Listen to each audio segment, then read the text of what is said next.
එකමාර 5 10 15 20 යනකම් ඉන්න පිරිස ඉන්නවා. එක්කෙනා.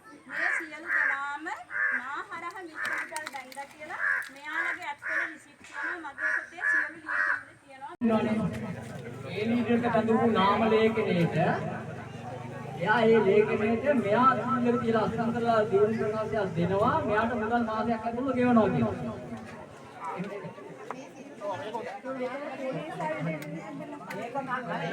මේ මාත්‍යා ඊට පස්සේ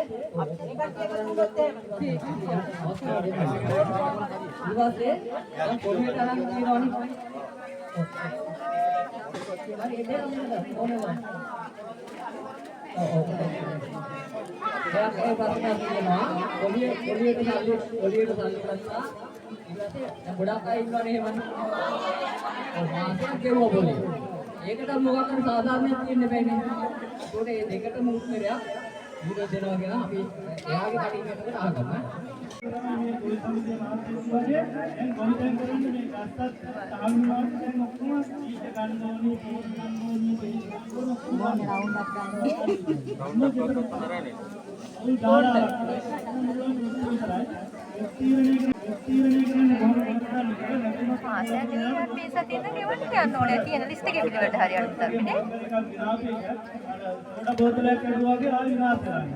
මොකද එක්කෙනෙක් තිබුණාම මේ රහත් කාලයක් වුණාදෝ වැඩක් නැහැ.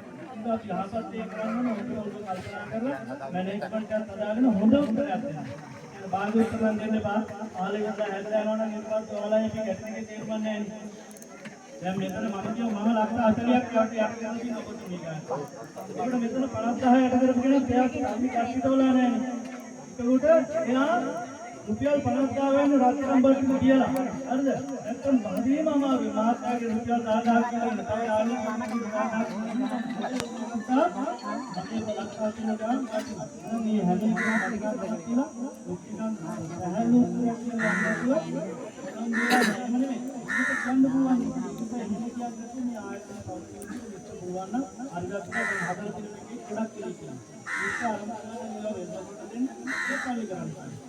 ඒක හරියට අපිට පුළුවන් අදාගල හැමෝම කරගෙන අපිට අපිට ලාභ දීලා මාසයක් පුරා ඒ වගේම අපේ පැකේජ් කරන් ඉතින්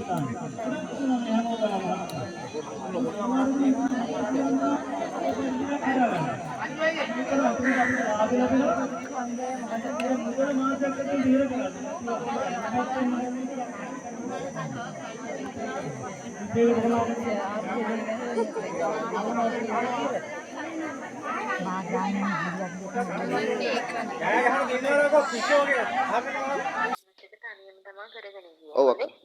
ඉතින් මම කරගෙන ගියාට පස්සේ මේ ඔයා දන්නවනේ හතරේ ගෙදර සුරංග. ඔව්. යා මේ මට බිස්නස් එකට හවුල් වුණානේ. ඔව්. හවුල් වුණාට පස්සේ මම තනියම කරගෙන ගිය බිස්නස් එක මල්ලි කෑවේ එයා. ඔව්. ඊට පස්සේ අන්තිමට සබ්ලා එකතු වෙලා කරන්න ඕන දේ කරානේ. අන්තිම මොහොතේ මල්ලි මට එකතු වෙච්ච සල්ලි 14 ඉරේෂා කට්ටිය ගෙන්නලා මට කල්පනා කළා තමයි සල්ලි ගත්තේ. මොකද මම ඉරේෂාගේ කට්ටිය කියන පස්සේ තමයි දැනගත්තේ. චඩේ කලාවේ ගෑනු දෙන්නෙකුයි කොණ්ඩ වටානේ කෑම් දෙකේ කෙනෙකුයි ඔන්න ඔහම කීප දෙනෙකු ළඟ 14 ඉරේෂා තමයි මල්ලි කට්ටිය වල මරණ තර්ජනය කළා මගෙන් සල්ලි ගත්තා. මං කියන්නේ ඇත්ත නැද්ද දන්නේ නැහැ මල්ලි ඔයාලම හොයන්න මේක. අනිත් කතාව තමයි ආය මේ හතරේ ගෙදර සුරංග මම දෙකට කඩලා ඉරනවා මේ මහත්තයා මරනවා ළමයා මරනවා කියලා තර්ජනය කර සම්පූර්ණ මුදල් අන්තිමට එකතු වෙච්ච සම්පූර්ණ මුදල් ගත්තේ හතරේ ගෙදර සුරංග. හතරේ ගෙදර සුරංග. එතකොට අනෙක් කාරණාව තමයි චන්ද්‍රිකා. තොට්ටම චන්ද්‍රිකා මේ මාව බය කරලා 5 කෝටි ගානකට මුද්දර උඩ අස්සම් කරගත්ත මරණ තර්ජන කරලා. එතකොට මේ ආයාර තිබිරි ගොල්ලෝ ඉන්නේ. ඔව්. මේ ගොල්ල මල්ලි තනි කරම මේක වවාගෙනම කෑවා. මම බොරු කියනනම් වත්කම් එකට ගිහිල්ලා බලන්න ඒගොල්ලන්ගේ දේවල්. ඔයා මේක කාද මේ රෙකෝඩින් යවයිද කියනවා. නෑ මම රෙකෝඩින් දාලා නෑ. හරිද? මම රෙකෝඩින් දාලා නෑ. හරිද? ඔයා රෙකෝඩින් දාගෙන ඉතින් මට ඒකට නෑ ඒක ඇත්තටම මම දාලා තියෙනවා නම් මම ඔයාලට දාලා තියෙනවා කියනවා. හරිද? මේකට ඔයා ඉන්නෝල් වෙලා පුළුවන් නම් සාධාරණයක් කරන මම මිනිස්සුන්ට සල්ලි නොදී පැනලා යන්න නෙමෙයි මෙහෙට වෙලා ඉන්නේ. මං දැඩි අධිෂ්ඨානයකින් හිටියේ මල්ලි මිනිස්සුන්ගේ සල්ලි දෙන්න. ඔව්. හරි? මම අද ගෙදරට ගියා. හරිද? මම ගෙදරට ගිහලා මම කතා කරා. දැඩි අධිෂ්ඨානයකින් මම මිනිස්සුන්ගේ සල්ලි දෙන්න ඉෂ්ට හිතියේ කිව්වේ. ඒ සල්ලි දෙන්න බැරි තැනට වැඩ කරේ මගේ ඉන්න සබ්ලා ටික දෙනා. ඔව්. හරි? ඔයාලා පුළුවන් නම් මල්ලි ඔය සබ්ලා ටික කොටු කරගන්න. අක්කා මෙහෙම දෙයක් තියෙනවා. හරිද? මම SPMC ඉන්නේ. හරිද? එතකොට සප්ලා කොටු කරන්න අක්කා අපිට කෙලින්ම බෑ. හරිද? සප්ලා කොටු කරන්න හරි ඒක කරන්න පුළුවන්. හරිද? කෝටි 200 300 මං අරගෙනත් නෑ මගේ ජීවිතේට ඉච්චර ලොකු ගාණකට ඇවිල්ලා නෑ මං අදටත් රුපියල් 10000ක් නැතුව ඉන්නේ.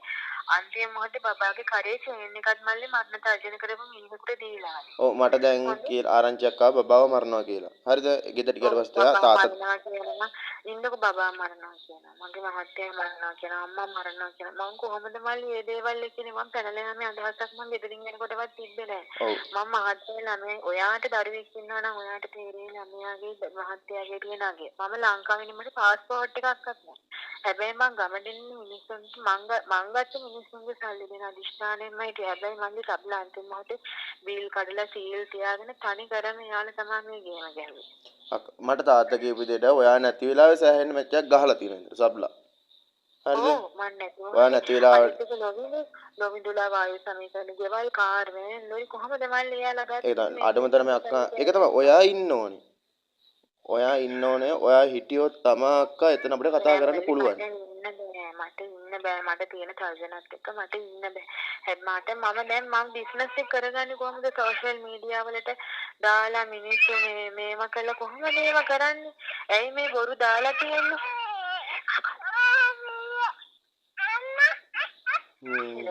ඔක්ක එනවා. ඔව් ඒ හින්දා මේ මම කාටවත් වංචාවක් කළා නැහැ. මම ගත්ත කීප දෙනෙක් ඉන්නා මුදල්.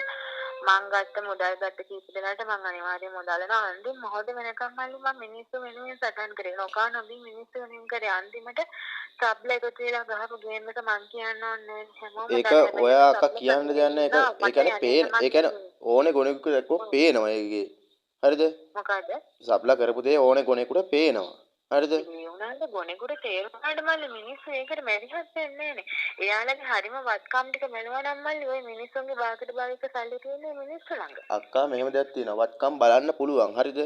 ඔය ඒ කියන්නේ ඔයා එන්නේ කියලා නෙමෙයි. හරිද? ඔයා කෙලින්ම යන්න කොළඹට. හරිද? කොළඹට ගිහිල්ලා ඇත්ත සිද්ධිය කියන්න. කියලා ඉවරලා ඊට පස්සේ ඔයා ඒකම එන්න මෙහෙට වයනතුව. ඊට පස්සේ එයාලට කොහෙන්ද මේ වත්කම් ආවි කියලා බලන්න කියන්න. මම මෙහෙම ව්‍යාපාරයක් කළා මෙයා මගෙත් එක්ක සබ්ලා හිටියා. දන්නවා පොලිසියෙන් දන්න අපි වරදක් කළා නැහැ කියලා. දන්නවා ඒක ගමේ මිනිස්සුත් දන්නවා අක්කා. ඔව්. හරිද? මිනිස්සු දන්නේ නැහැ මල්ලි මට මරණ දර්ශනත් එක්ක බෑ. ඒකයි මම මෙහෙම මම ලංකාවේ ඉන්නේ.